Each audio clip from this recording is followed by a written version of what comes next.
저는 그 하나누리에서 사무총괄을 맡고 있는 사무처장으로 일하고 있는 이원정이라고 합니다. 여기는 다 이제 교회 다니시는 분들만 오시는 거죠.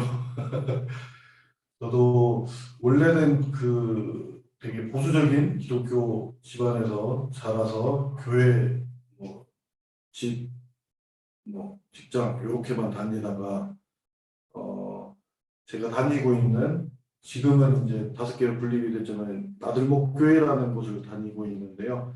거기 교회에서 통일비전 트립을 갔었어요. 그때 저희 교인 중에 조선족 청년이 이제 자기 고향으로 한번 가서 중국과 북한의 국경 지역을 이렇게 다니는 그런 기행을 만들었었는데 거기에 이제 참여하게 되면서 저의 이제 관심이나 이런 것들이 많이 바뀌게 된 것 같습니다. 그래서 2008년도에 중국 연변으로 가게 됐고 2008년부터 5년 동안 연변에서 지내면서 북한 사람들 그리고 연변대학교에서 공부를 석사 과정을 했고요. 그리고 2018년도에 지금의 하나누리로 들어오게 됐습니다. 원래 연변에 있을 때 워낙 많은 단체들이 다녀가고 하는 거여서 알고 있었던 단체였는데 2018년 5월에 이제 들어와서 지금까지 일을 하고 있습니다. 하나누리는 아까도 보셔서 아시겠지만 2007년도에 생겼고요. 2007년도에 그 통일부 승인을 받아서 정식 단체가 됐고요. 그 박인성 목사님이라고 혹시 아시는지 모르시겠는데 박인성 목사님이 지금 대표로 계시고 거의 한 15년 정도 이렇게 돼 온 단체입니다.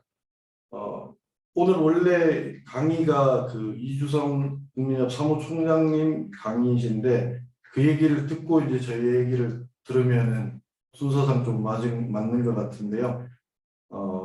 일단은 저희가 작은 단체지만 또 많은 사람들한테 알려지지 않은 단체지만 저희가 그래도 같이 이곳에 일하는 단체들 속에서 좀 인정받고 있는 부분들이 어떤 건지 그런 부분들을 오늘 좀 설명을 드리려고 하고요.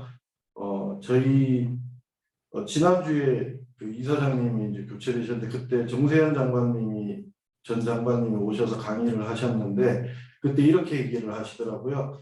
그 에이스 침대라고 회장님이 계시는데 그분과 이야기를 하다가 자기 고향인 사리원을 돕고 싶은데 어떤 일을 하면 좋겠냐, 어떻게 진행하면 좋겠냐 이렇게 물었을 때 그냥 조용히 하시면 된다고.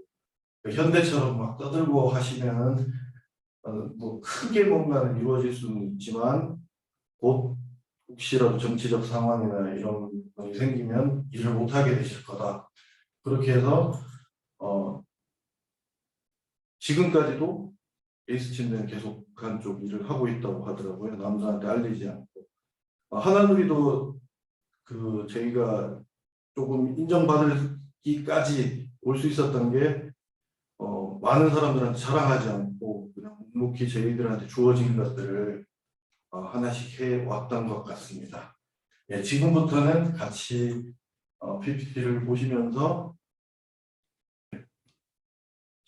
많은 단체들이 이제 남한의 단체들도 그 대북 인도적으로 지원하는 많은 단체들이 있고 많이 활동들을 하고 있습니다. 근데 지금은 이제 조금 특수한 상황, 코로나 상황도 있고 코로나 이전에는 또 남북 대화가 되다가 또 지금 끊겨 있는 그런 상황이 됐고 남북 연락사무소가 폭파되는 그런 상황까지 갔습니다.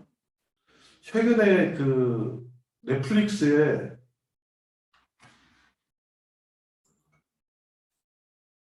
그 종이의 집이라고 혹시 보신 분 있으실까요?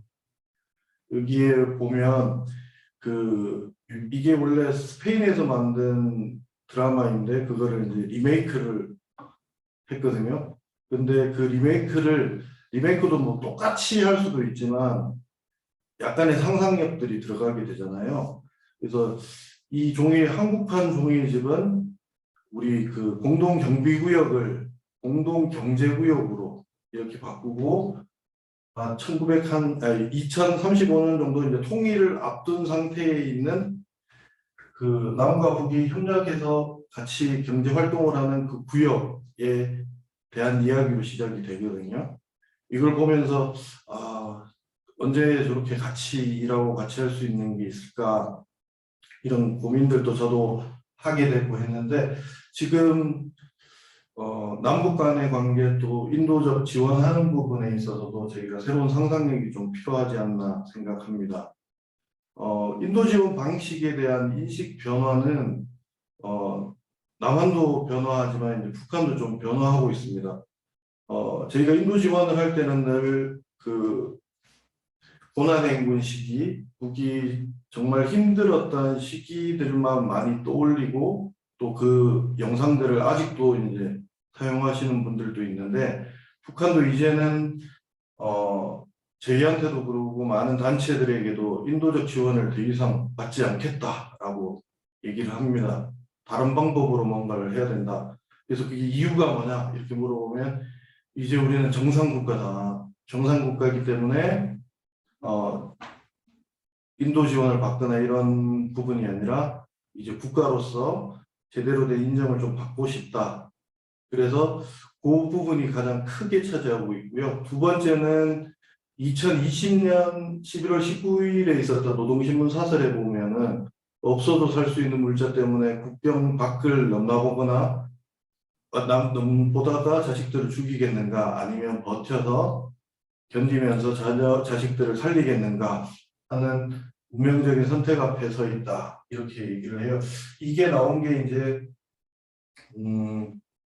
그 북미 회담도 그렇고 남북 회담도 그렇고 그리고 코로나도 이제 시작이 됐고 코로나가 시작이 되면서 많은 나라에서 저희도 그렇지만 물자를 보내주겠다라고 하니까 그걸 받으려고 하는 사람과 그거 때문에 또 살아가는 사람들이 있는데 그래서 외부 보지 말고 이제 우리가 우리 스스로 한번 이겨보자라는 그 선택을 했고 지금까지 하고 있는 것 같습니다. 어떻게 보면 대북 제재를 셀프 제재가 돼서 지금 2년 가까이 2년 넘게 이렇게 진행하고 있는데요. 제 북한을 제재를 하면 북한이 무너질 거라는 사람들에게는 지금의 어떤 상황들이 조금 의미 있게 다가오지 않을까 생각합니다. 저희 2015년에 시민단체들에게는 인도 협력은 아무래도 이제 수혜를 받는 입장으로서 진행이 되니까 개발 협력이라는 단어를 쓰기를 원하고 같이 개발 협력이라는 거는 누가 이렇게 도움을 주고 받고 이런 게 아니라 같이 협력해서 어떤 물건, 어떤 사안들을 해결해 나가는 그런 일들을 하는 거니까 그런 쪽으로 좀 전환을 해달라고 2015년부터 얘기를 했어요. 근데 2015년은 아무래도 남북 관계가 좋지 않을 때고 보수 정권이 들어서 있을 때여서 많은 단체들이 이 이야기를 2018년에 듣게 됩니다.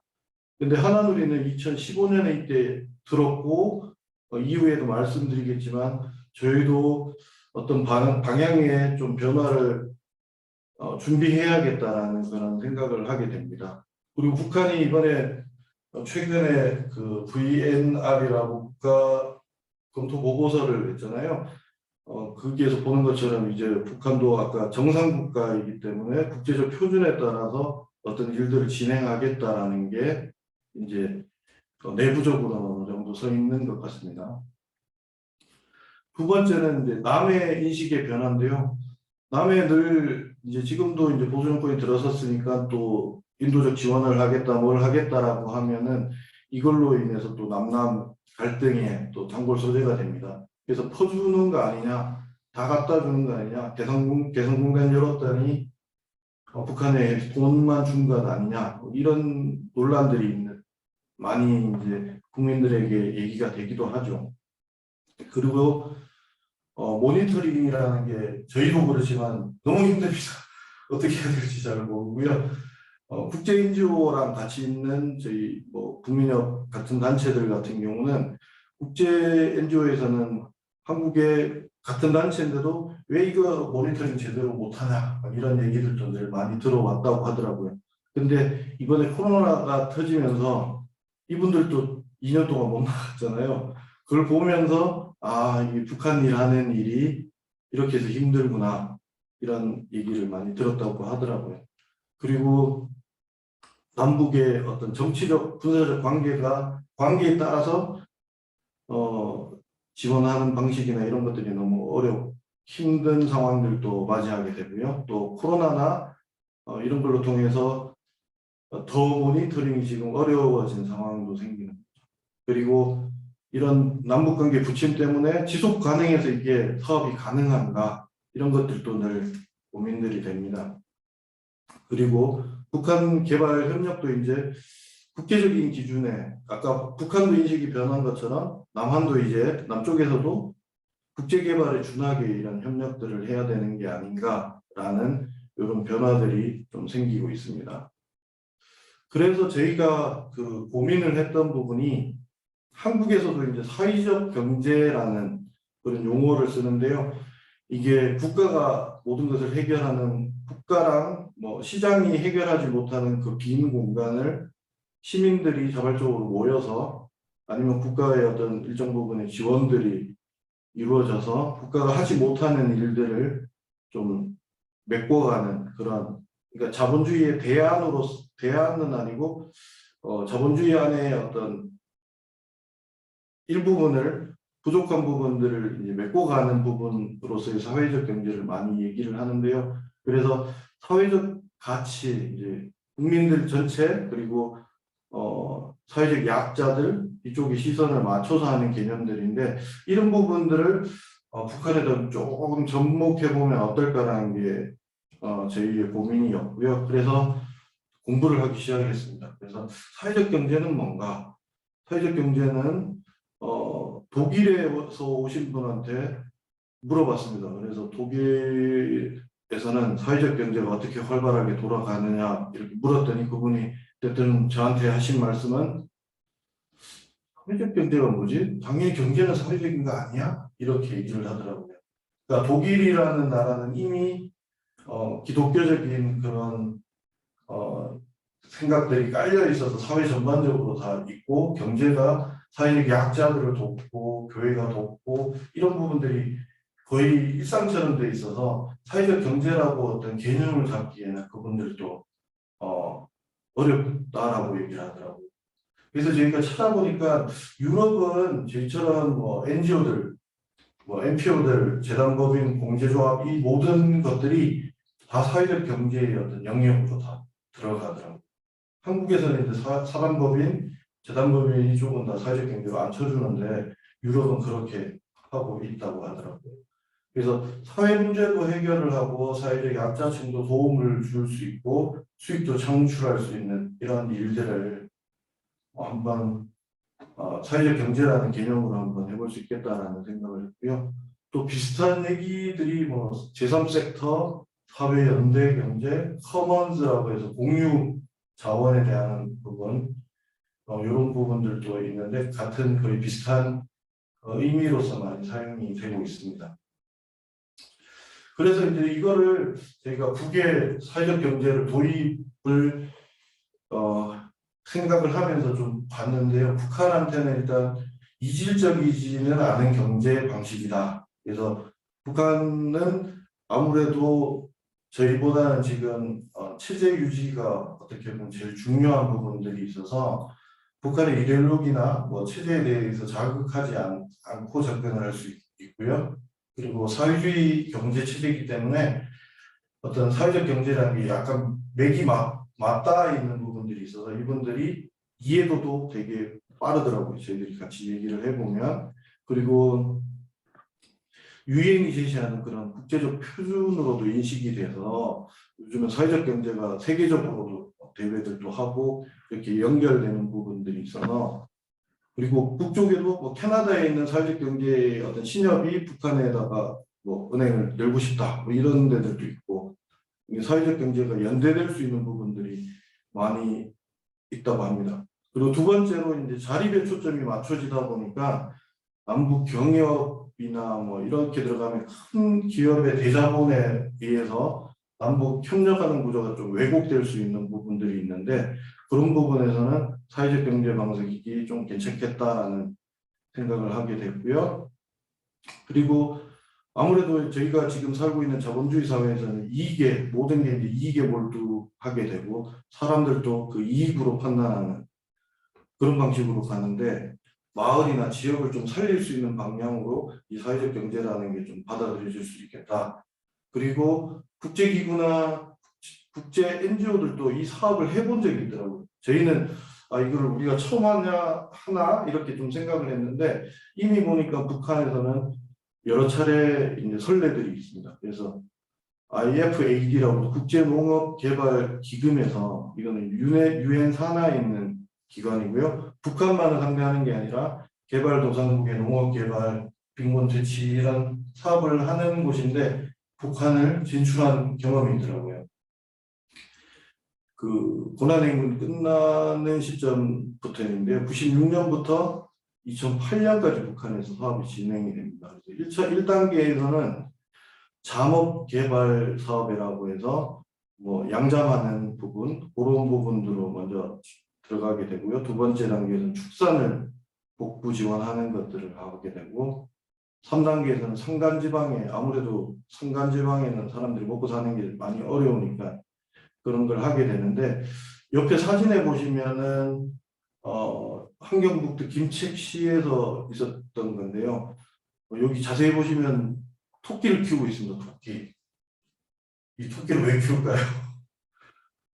예, 식용으로 먹기도 하고 가죽도 나오기 때문에 양쪽 다 할 수 있는 부분이고 그 고기가 나오기 때문에 단백질을 만들어낼 수 있는 한국에서는 토끼 고기를 잘 먹지 않지만 북에서는 이런 방식으로 이제 진행을 하는 거죠.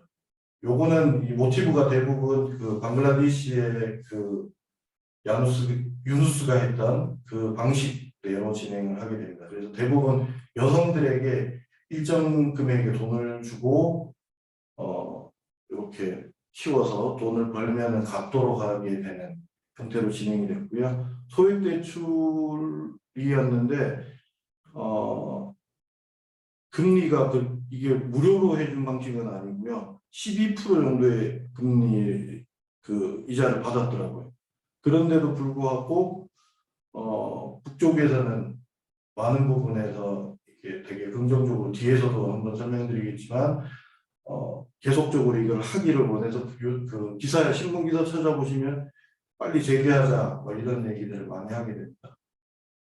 두 번째는 이제 호주와 뉴질랜드의 배경을 두고 있는 마라나타 트러스트라는 곳인데요. 이름부터 아시겠지만 기독교 색채가 강하죠. 여기는 2004년도에 북한 재무성하고 합작으로 조선 마라나타 은행을 설립을 합니다. 그래서 평양 중심으로 해서 공장, 기업소, 개인에게 필요자금을 빌려줍니다. 그래서 평균 한 2,000유로 정도, 여기도 12% 정도 금리, 그런데 회수율은 거의 100% 가까이 된다. 그래서 소액 대출이나 이런 부분에서 상당히 북한 쪽도 관심들이 많고요. 긍정적으로 봅니다. 그 2018년 이후 싱가포르에서 이제 교육을 하고 있는 그 조선 익스체인지라는 싱가포르 단체가 있는데요. 물론 이제 돈은 한국에서도 많이 되는 그런 단체인데 거기에 무엇을 배우고 싶냐라고 했을 때 마이크로 크레딧에 대한 공부를 좀 하고 싶다고 북쪽에서 요청을 했다고 할 정도로 북쪽에서 관심들이 많습니다. 그래서 제가 기사를 좀 찾아봤더니 2008년도에 그 북한도 그렇고 IFAD도 그렇고 성공적으로 이 사업들을 평가하면서 계속적으로 이 사업들을 계속 했으면 좋겠다 이런 요청을 하게 됩니다.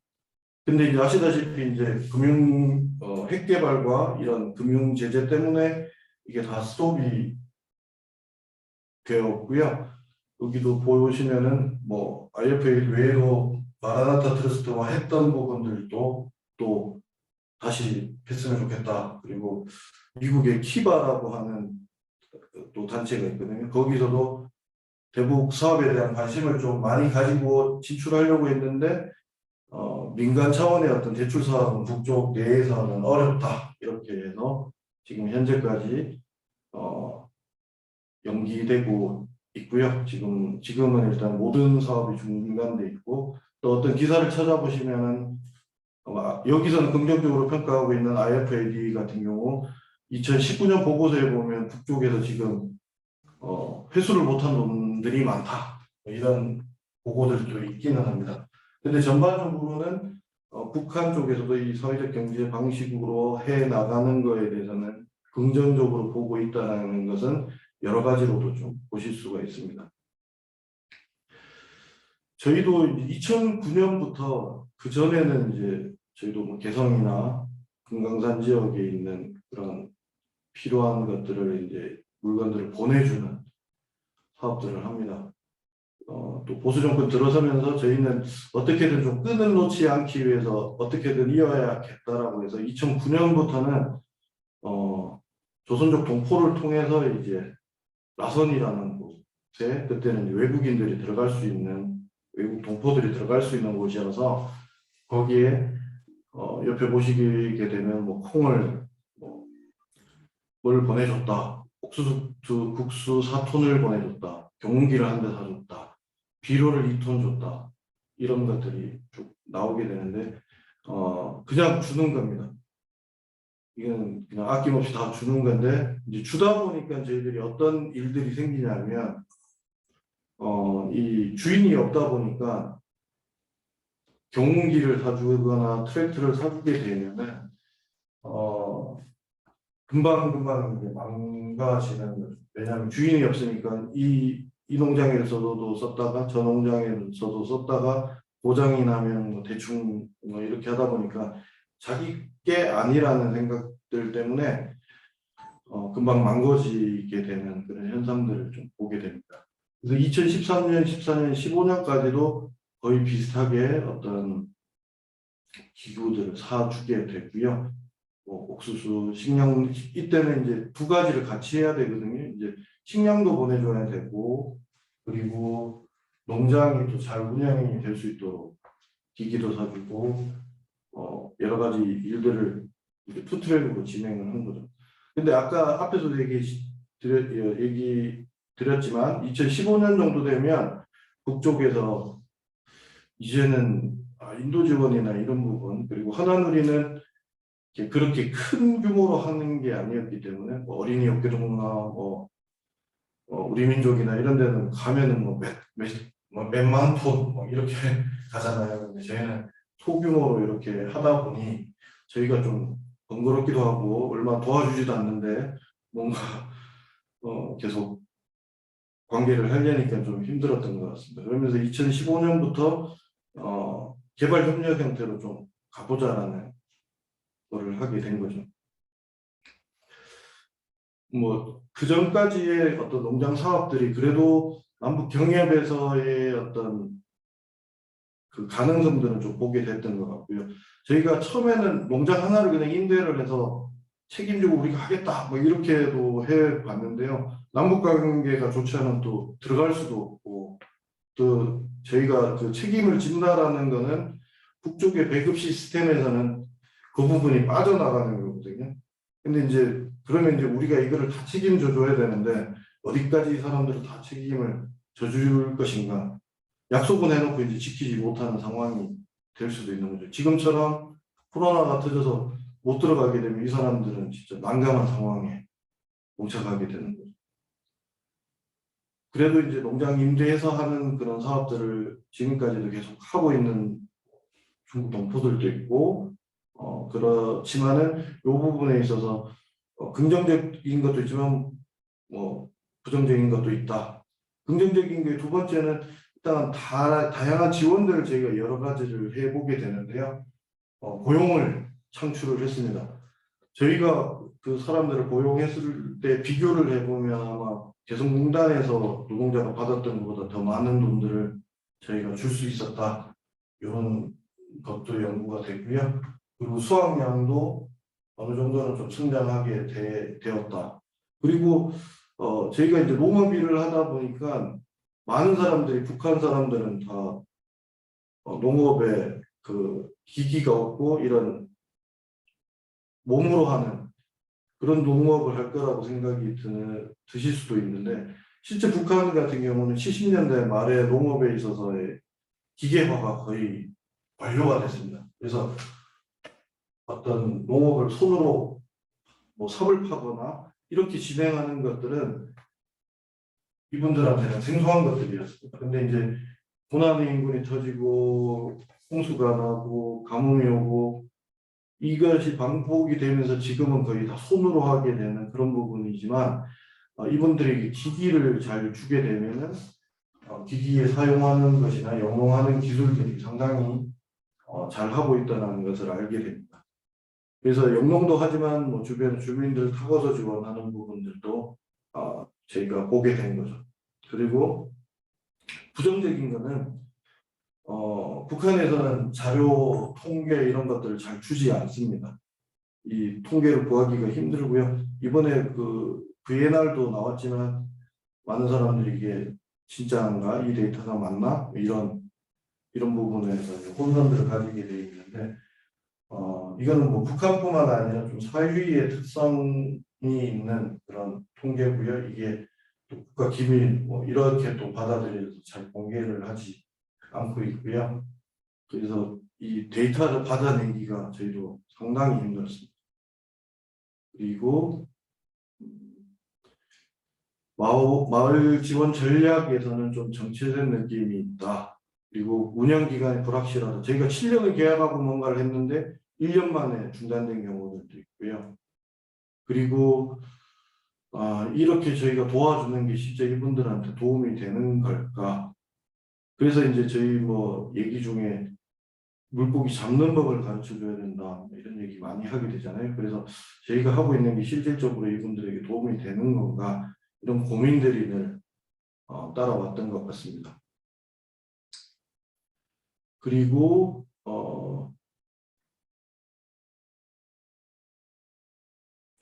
하나누리가 기대하는 마치 제일 마지막 부분인데요. 기대하는 투자 결과는 소출량 및 분배량이 얼마 되는가가 아닌 북한 마을의 자립 수준으로 재설정을 하게 되고 그리고 북한의 협동농장이 자립이 가능하도록 좀 보고서를 작성해서 좀 꼭 우리한테 보여주지 않더라도 본인들이 계획을 가지고 좀 갈 수 있는 그런 부분으로서의 저희 도움들을 이때 2009년부터 15년간의 사업들을 저희가 분석을 하고 하면서 이제 북쪽하고도 계속 얘기를 했던 것 같습니다. 진짜 여러분들을 도와줄 수 있고 제대로 할 수 있는 게 어떤 걸까 이런 부분들이 했고요. 그 다음에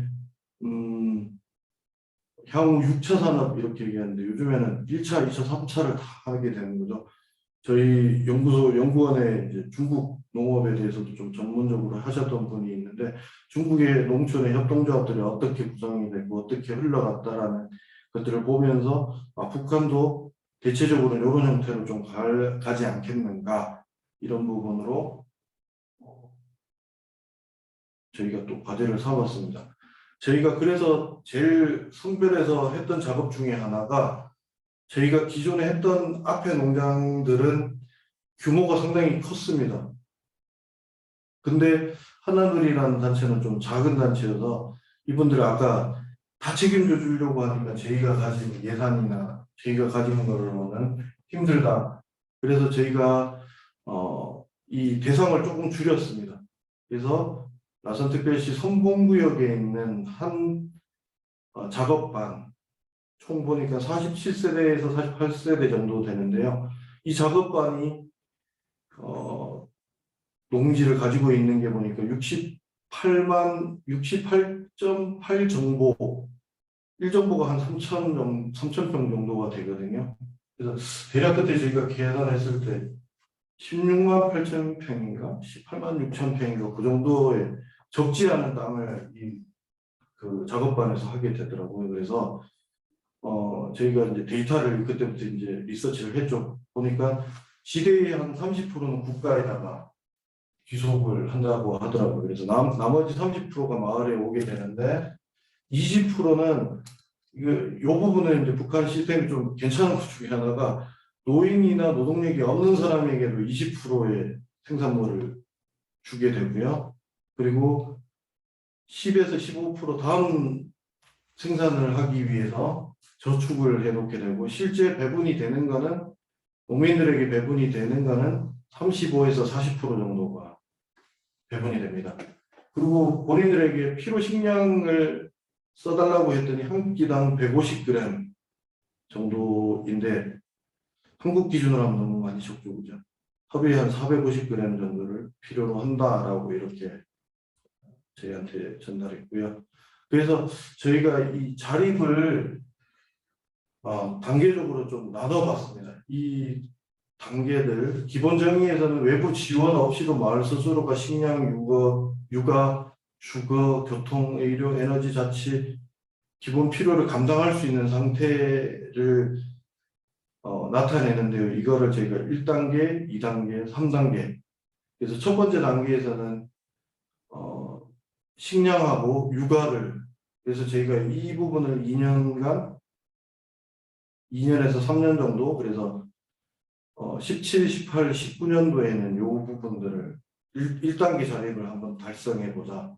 2단계는 20년부터 23년까지 그다음에 3단계는 24년부터 그 이상의 기간까지 그래서 나눠서 좀 하게 됐어요. 2단계는 중앙정부가 책임지는 것을 제외하고 어떤 기능들, 실질적인 자치, 북한에서는 이제 우리로 따지면 모범마을 그런 건데 모본이라고 해서 샘플이 되는 마을이 되는 수준으로 한번 해보자. 그래야지 북한 안에서도 조금 소문이 나지 않을까 이런 생각을 하게 됐습니다. 그래서 근데 저희가 데이터상으로는 1단계 자립을 거의 2년 만에 달성을 하게 되거든요. 이분들이 되게 열심히 하셔가지고 2단계로 가게 되면 요 기능을 다 담당하는 게 이제 1단계에서는 그냥 식량 생산만 해서 파는 정도. 2단계부터는 어떤 거냐면 이제 식품 가공 공장을 만들어서 본인들이 생산한 것들을 탈곡할 수 있는 그런 것도 해서 그냥 쌀만 팔았을 때는 만약에 100원을 받는다. 그러면 2단계에서는 정미까지 해서 150원, 200원을 받을 수 있도록 하게 되고 3단계에 가서는 콩을 된장으로 만들어서 한다든지 이런 식의 어떤 단계들을 가지고 할 계획을 세웠습니다. 그래서 마을 하나를 선정했을 때 10년을 그래서 합의를 하게 됩니다. 10년 동안 우리가 당신들을 도와준다. 근데 이 도와주는 게 공짜는 아니다. 여러분들이 우리가 주는 돈은 여러분들이 갚아야 된다. 그 대신에 이자는 없다. 그러니까 원금은 갚아야 된다. 이렇게 제시를 했었어요. 그래서 1차 목표가 아까 얘기했던 대로 19년까지였는데 거의 18년도에 거의 달성이 되는 상황이 돼서 2단계를 되게 빨리 오게 되고요. 그래서 이분들이 2단계 자립을 2단계까지 이제 오게 되니까 저희한테 이제 자립을 어떻게 이룰 거냐. 그래서 저희한테 제시를 한 게 식품 가공 공장을 할 수 있도록 도와달라. 그리고 축사를 지어달라. 이런 요청을 하게 돼요. 그래서 저희가 제일 활발하게 이때 2018년, 19년도에 이 식품 가공 공장을 만들 수 있도록 또 저희가 예산을 뽑아보니까 한 한국 돈으로 한 4천만 원 정도, 4천에서 5천만 원, 총 한 5천만 원 가까이 들어갔는데 이 부분을 달성하기 위한 또 지원들도 해야 되었기 때문에 이분들도 자기들의 목표들이 이제 생기고 그래서 생각보다 잘 달성이 됐고요. 그리고 저희가 여기에는 포함을 하지는 못했는데 2018년, 19년 코로나 이전까지 그 해에 이제 받을 수 있는 돈은 저희가 받아왔습니다. 그래서 한국 NGO 중에 북한에서 돈 받아온 데는 저희가 처음이 아닌가 생각이 들고요. 그렇다고 해서 이걸 받아왔으니까 저희가 그 수익으로 하는 게 아니라 다시 또 이제 재투자가 되는 그런 방법으로 계속 진행이 됩니다. 그렇게 했더니 이제 이분들이 이제 저희가 계속 대화를 하고 리서치를 계속 하다 보니까 뭐 부채가 있다라는 것을 알게 돼요. 그다음에 축사를 지어달라고 아까 앞에서도 나오는데 축사가 이제 북한에서 지금 부업 축산이라고 해서 소규모로 동물들을 키우는 그 가축을 키우는 것을 하면 여기서 나는 수익들은 개인의 소득으로 발생하게 돼요. 그러다 보니까 농장에 사는 것보다 이 축사로 통해서 본인들이 이제 돼지, 조선돼지라고 해서 좀 작은 돼지가 있는데 그것을 키운다든지 아까 앞에서 봤지만 토끼를 키운다든지 뭐 거위 계산이라고 하는 그걸 또 키운다든지 이런 부분에 이제 좀 도와달라고 해요. 그게 앞에 아까 식품 가공 공장을 지어달라고 했던 것도 거기서 나는 부선물들, 그 찌꺼기들이 예전에 국가에서 하는 데 가면 그것까지 이제 다 국가가 다 가져간다는 거예요. 근데 자기들이 이제 그 식품 가공 공장이 있고 거기에서 나오는 것들은 이 가축을 키우는 데로 또 쓸 수 있다. 그런 부분이 있기 때문에 식품 가공 공장을 빨리 지어달라고 또 했고요. 그리고 여기가 추운 곳이기 때문에 겨울에도 야채나 이런 것들을 좀 만들게 되면 부가가치가 커지죠. 그래서 온실을 좀 만들어 달라든지 그리고 나무도 열매가 맺히는 그런 나무로 해서 과일들도 맛볼 수 있는 그런 것들도 좀 요청을 하게 되죠. 그리고 맑은 곡을 저희가 이제 아까 앞에 있었던 마이크로 크레딧을 좀 본따서 저희가 물었을 때 처음에는 중국 돈으로 500위안 정도, 그러니까 한국 돈으로 하게 되면 한 10만 원 정도인데 우리로 따져서는 그렇게 큰 돈이 아닌데 그쪽에서는 가구당 저희가 48그 가구니까 48구의 가구에 한 10만 원씩 지원해 주고 본인들이 그 돈으로 뭔가 토끼를 키우든 뭘 하든 그걸 해서 10만 원을 일정 시기까지 갚아라. 뭐 요런 정도 그런 계획들도 좀 잡아놨었는데 이 부분은 저희도 아까 현실적인 부분에 좀 부딪혀서 진행이 조금 연기되고 있는데 저희가 두 번째로 생각했던 거는 맑은고 얘기처럼 마을이 가지고 있는 부채들도 있더라고요. 농사를 짓기 위해서 또 빌린 돈들도 있고 그래서 그 부분들을 저리로 아니면 무이자로 돌려주는 그런 쪽의 맑은고에 대한 부분들도 있었고 밑에 아까 얘기 드렸던 가계대출들도 좀 생각을 하게 됐고요. 그리고 맑은고가 저희가 이제 그 농협이나 신협 이런 형태의 그 농협 같은 비슷한 은행이 있기는 있어요. 북쪽에서도. 근데 이제 북한 쪽 사람들은 은행을 그렇게 그닥 당기지는 않는 것 같아요. 이게 우리 같으면 저금을 해놓고 막 이렇게 되는데 북쪽에서는 그렇게는 하지 않는 것 같아서 은행을 내 돈을 맡기더라도 이거를 언제 또 찾을 수 있을지 이런 부분에 좀 고민들도 하시는 것 같습니다. 그래서 저희가 이게 이 농장 사람들만이 아니라 라산시에 있는 경제협력국 사람들과도 논의를 해야겠다. 뭐 그런 부분들로 여러 가지들 고민을 하고 있고요. 고민을 하고 있다가 좀 중단이 돼 있는 부분입니다. 그래서 은행에 통장을 여는데 저희 그 대표님 이름으로 내고 이 돈을 함부로 누가 못 꺼내가게 3명이 공동으로 다 동의를 해야지만 뭐 돈을 찾을 수 있게 한다든지 그래서 기존의 은행들을 좀 이용해서 할 수 있는 부분들도 저희가 좀 고민을 했습니다. 그리고 이게 되면은 좀 마을의 어떤 자치적인 또 자기들 재산이 생기니까 그걸 어떻게 운영해야 되는 건지 그런 부분에 대한 것들도 좀 있어서 마을 만들기도 좀 되겠다라는 생각들을 하게 됐습니다.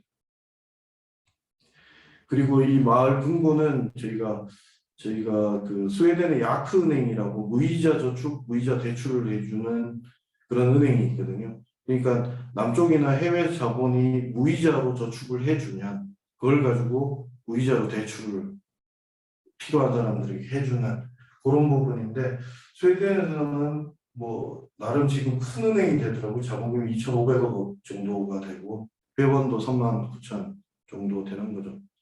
저희가 이제 금융을 아시겠지만 우산이 필요 없을 때는 우산을 막 가져가라고 막 이러다가 정작 돈이 필요할 때 찾아가면 안 빌려주잖아요. 신용도가 낮다, 뭐가 낮다, 담보가 없다, 뭐 담보의 가치가 떨어졌다, 이렇게 해서 대출을 잘 안 해주는데, 여기에는 뭐 약은행처럼 이런 좀 이익을 본다는 것보다 내가 가진 돈을 가지고 이 돈을 다른 사람들이 좀 필요로 하는 부분에서 도움을 받을 수 있도록 도와준다, 이런 개념들로 북쪽에서도 한번 해보면 괜찮지 않을까라는 좀 모형으로 한번 생각을 해보았고요. 여기서는 그 앞에 있었던 것을 좀 정리를 한 형태고요. 그래서 뭐 대출 심사는 누가 하고 공개는 어떻게 하고 감사는 누가 하고 이런 부분들까지도 저희가 협의를 해서 계속 고민을 했던 그 2단계 사업은 저희가 그 사업으로 하나 있던 식품 가공 공장 설립은 실제 2019년도에 완료가 됩니다. 그래서 마을 단위의 어떤 자립 요구, 그래서 저희가 이제 이 식품 가공 공장이 생기니까 이분들이 이제 인근에 있는 마을 협동조합에서도 이거를 좀 가공을 해달라, 그러면 이제 이거를 약간의 실비를 받고 이제 해줍니다. 왜냐하면 이분들도 이제 소득이 생기는 거고 기기들이 또 고장이 나고 이러기 때문에 그 비용들을 이제 쓰게 되고요. 그리고 이제 생산물 이제 2차 가공이 되니까 국수, 두부 뭐 이런 것들이 이제 만들어지니까 소득도 같이 올라가게 되는 그런 게 되고요. 그리고 그 식량 생산된 국수나 두부 같은 것들을 이제 인근의 어린이 시설이라든지 이제 영양식으로도 제공할 수 있도록 이렇게 해서 외부에서 돕는 것도 있지만 이제 여러분들 스스로가 여러분들의 아이들을 살 수 있도록 이렇게 도와준다, 이런 부분들도 했고요. 그래서 여기에 식품 가공 공장도 대부분의 한국에 있는 교회에서 많은 후원을 해주셔서 저희가 진행을 하게 됐고요. 이게 잘 되면 이제 저희들이 생각했던 거는 두부라든지 뭐 된장이라든지 뭐 여러 가지 이런 것들이 생기면 한국에 이거를 판매를 저희가 하나님이 맞겠다, 이런 것들도 좀 생각을 했는데 거기까지는 실제 이루어지지는 않았고요. 중국도 이제 연변 지역이나 이런 데 소득이 많이 올라가면서 여기도 유기농 뭐 이런 게 이제 좀 인기를 얻어가거든요. 그래서 북한 지역에도 유기농으로 하는 그 부포 농장 같은 경우는 유기농을 하는 농장이 있습니다. 거기는 김일성 수령이 유분으로 여기는 유기농을 하라고 했던 농장이 있거든요. 그런 데 같은 경우는 앞으로 동북아 지역에 좀 평화가 오게 되면 여러 가지 수익을 외화벌이나 이런 것들을 할 수 있는 그런 것으로 또 농작물들이 또 사용이 될 수 있지 않을까 생각합니다. 저희가 축사 건립까지 고민을 하고 있다가 코로나가 2020년 초에 터지면서 이제 좀 중단이 됐는데요. 축사는 아까도 얘기했지만 개인의 수입으로 가져갈 수 있기 때문에 이분들이 관심을 되게 많이 가지고 있는 부분이고 또 단백질을 공급해주는 역할을 하기 때문에 저희들도 2단계로서는 되게 중요히 하고 있습니다. 그리고 원시를 한다든지, 그리고 한국처럼 지금 우리나라처럼 뭐 에너지가 이렇게 되게 넘치는 상황이 아니기 때문에 에너지 자립마을이라는 것들도 저희가 요즘에 이제 한국의 농촌에서도 쓰는 표현인데, 이름을 바로 접목하자, 아예 뭐 태양광 패널 이 부분이 지금 북한에도 이제 많이 들어가 있거든요. 태양광 중국 패널들이 많이 들어가 있는데 그래서 에너지 부분에 있어서 그 소규모로 친환경 에너지를 확충할 수 있는 부분들도 저희 좀 해보자. 그러면서 주택도 개량을 해보자. 그래서 이 47개의 마을 그 세대가 살고 있는 마을이 완전히 47개가 다 따로 이렇게 있는 게 아니라 다 곳곳에서 섞여 있거든요. 그래서 저희가 논의를 했던 거는 이 47세대를 한 곳에 모을 수 있는 땅을 주면 우리가 집을 한번 마을 하나 진짜 제대로 하나 만들어 보자. 이런 논의들도 계속 했었습니다. 그래서 한국에 있는 뭐 기업들하고 좀 연계가 돼서 좀 고민들을 했고요.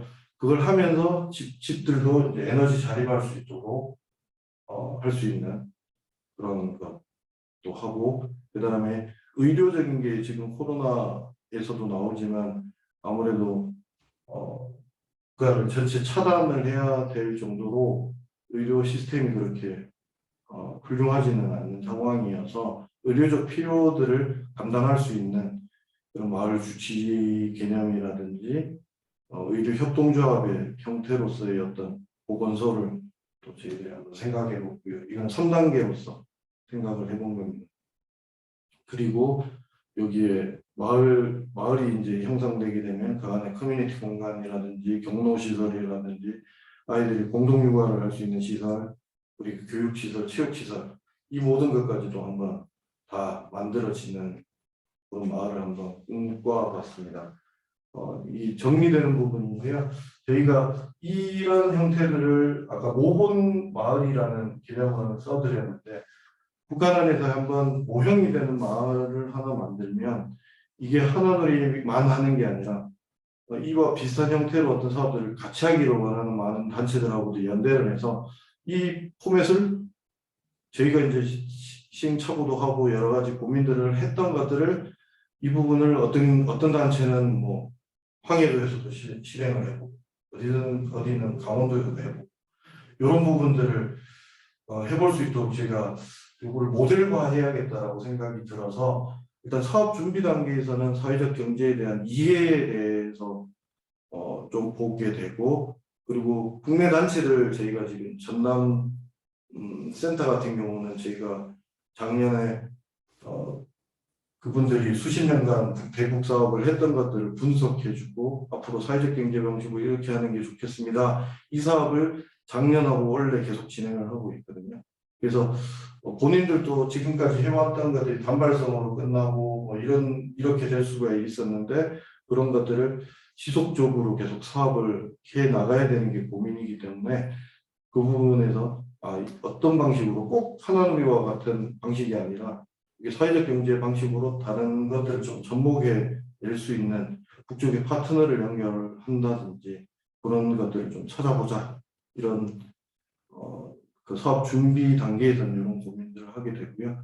그리고 아무리 좋은 거여도 북쪽의 현실에 맞지 않는 뭐 사업들이 있다면 그건 또 안 맞잖아요. 그래서 북한의 당국의 정책 변화라든지 그런 역량에 대한 부분, 그리고 VNL 통해서 나왔던 그 자료에 대한 분석들, 그리고 북한 사업에 대한 기본적인 이해나 기초 조사가 없이 들어가는 사람 단체들이 많이 있어서 실패를 하는 경우들도 많이 생기고, 그리고 그 한 번 이렇게 북한을 방문하는 사람들이 이제 북쪽 사람들하고 얘기하다 보면은 뭐 해줄게 뭐 해줄게 뭐 이런 얘기들 많이 합니다. 그리고 하나도 안 지키는 경우들이 있거든요. 그래서 이런 부분은 진짜 조심해야 되는 부분. 그분들은 숨밖에서 진짜 해준다라고 생각하거든요. 지금 이제 정확한 건 모르겠지만 그 개성에 있던 남북 연락사무소를 폭파한 이 정도의 이제 화가 났던 부분은 평양에 이제 문재인 대통령 왔을 때 아마 합의한 게 많을 겁니다. 그러면 이제 이 부분은 제재가 있어서 미국하고 협의를 해야 되고, 이거는 이렇게 해서 뭐가 안 되고, 이거는 우리가 노력을 해서 풀어보겠다, 이렇게 얘기를 하지 않고 해주겠다고 다 합의를 한 것 같습니다.